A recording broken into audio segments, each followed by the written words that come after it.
Proses interaksi sosial akan terjadi apabila di antara pihak yang berinteraksi melakukan kontak sosial dan komunikasi. Tanpa adanya kedua syarat itu, interaksi sosial tidak akan terjadi. Melalui kontak sosial dan komunikasi, seseorang akan memberikan tafsiran kepada perilaku orang lain atau perasaan-perasaan yang ingin disampaikan kepada orang lain. Nah, lalu bagaimanakah proses interaksi sosial terjadi dalam kehidupan masyarakat? Untuk menemukan jawabannya, jangan lupa simak video ini sampai akhir ya. Assalamualaikum warahmatullahi wabarakatuh. Hai semua, kembali lagi dengan Kananda di channel Ananda Sofia Deli. Dan kali ini kita akan membahas tentang proses interaksi sosial. Coba deh teman-teman perhatikan sikap teman-teman seharian ini. Berapa kali teman-teman bersalaman, tersenyum, berpandangan, dan berbicara dengan teman, orang tua, ataupun guru.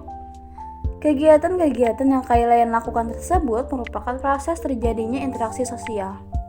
Lalu, apa sajakah hal-hal yang mengawali terjadinya interaksi sosial?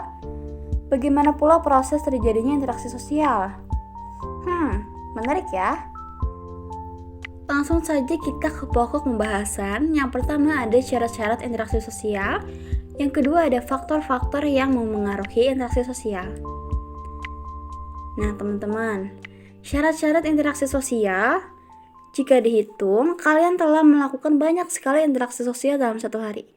Interaksi merupakan proses timbal balik di mana seseorang atau kelompok dipengaruhi tingkah laku reaktif pihak lain dan ia memengaruhi tingkah laku orang lain. Interaksi sosial dapat terjadi apabila memenuhi dua syarat. Yang pertama, adanya kontak sosial, dan yang kedua, adanya komunikasi. Yang pertama nih teman-teman, adalah kontak sosial. Kontak sosial berasal dari bahasa Latin, con atau com, dan tanger. Con atau com artinya bersama-sama, tanger artinya menyentuh. Secara harfiah, kontak berarti menyentuh secara bersama-sama. Kontak sosial dapat bersifat primer dan juga sekunder. Kontak sosial primer adalah kontak yang dilakukan dengan mengadakan hubungan langsung. Misalnya nih teman-teman, tersenyum, berjabat tangan, dan juga bertatap muka. Yang kedua adalah kontak sosial sekunder. Adalah kontak sosial yang dilakukan melalui perantara atau penghubung. Selanjutnya yang B ada komunikasi. Interaksi tidak akan terjadi hanya dengan kontak, tetapi harus ada komunikasi. Komunikasi terjadi kalau seseorang memberikan tanggapan terhadap perilaku orang lain dengan menyampaikan suatu perasaan. Orang yang bersangkutan lalu menerima dan memberi reaksi terhadap perasaan yang ingin disampaikan oleh orang tersebut. Komunikasi dapat bersifat positif dan negatif karena komunikasi merupakan penyampaian pesan dan hasilnya adalah reaksi atas aksi.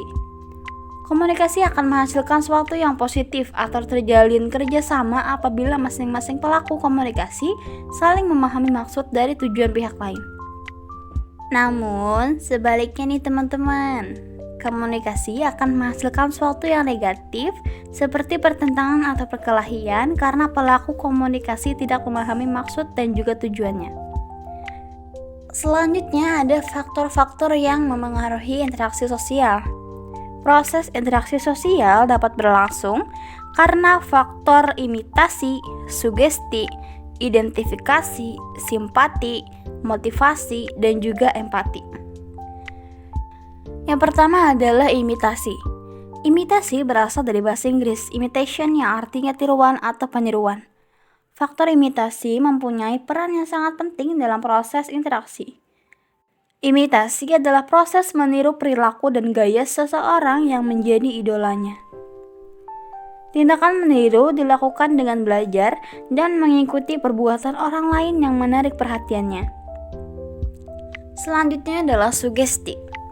Sugesti adalah pandangan atau sikap seseorang yang kemudian diterima dan diikuti oleh pihak lain. Pihak pemberi sugesti biasanya adalah orang yang berwibawa dan dihormati, seperti dokter dan juga psikiater. Berlangsungnya sugesti dapat terjadi karena pihak penerima sugesti sedang berada dalam keadaan kalut atau emosi yang tidak stabil sehingga menghambat daya pikirnya. Yang ketiga adalah identifikasi. Identifikasi adalah keinginan seseorang untuk sama dengan orang lain. Sifat identifikasi lebih mendalam daripada imitasi karena dalam proses ini, kepribadian seseorang turut terbentuk. Yang keempat adalah simpati. Simpati adalah proses ketika seseorang merasa tertarik dengan pihak lain. Simpati akan dapat berkembang jika terdapat saling pengertian dari kedua belah pihak. Simpati disampaikan kepada seseorang pada saat-saat tertentu, bisa saat bergembira, bisa pula saat bersedih. Misalnya saat seseorang tertimpa musibah, perasaan simpati bisa menimbulkan perasaan sayang. Selanjutnya adalah motivasi. Motivasi adalah dorongan yang diberikan kepada seseorang individu kepada individu lainnya. Motivasi bertujuan agar orang yang diberi motivasi tersebut menuruti atau melaksanakan apa yang dimotivasikan. Dan yang terakhir adalah empati. Empati hampir mirip dengan simpati ini teman-teman, akan tetapi tetap memiliki perbedaan. Empati adalah keadaan mental yang membuat seseorang merasa atau mengidentifikasi dirinya dalam keadaan perasaan atau pikiran yang sama dengan orang atau kelompok lain. Misalnya, jika melihat seseorang mengalami kecelakaan dan luka berat, kita berempati seolah-olah kita ikut merasakan sakit orang tersebut. Dengan kata lain, kita memposisikan diri kita pada posisi orang lain. Hal yang kita bisa rangkum dari video kali ini, yang pertama adalah interaksi sosial dapat terjadi jika ada kontak sosial dan komunikasi. Kontak sosial dapat bersifat primer dan sekunder. Kontak sosial primer jika kontak dilakukan secara langsung. Kontak sosial sekunder jika kontak dilakukan melalui perantara atau pihak ketiga. Komunikasi merupakan tindakan seseorang untuk menyampaikan pesan dari satu pihak kepada pihak lain, sehingga pihak lain tersebut memberikan reaksi atas pesan yang disampaikan.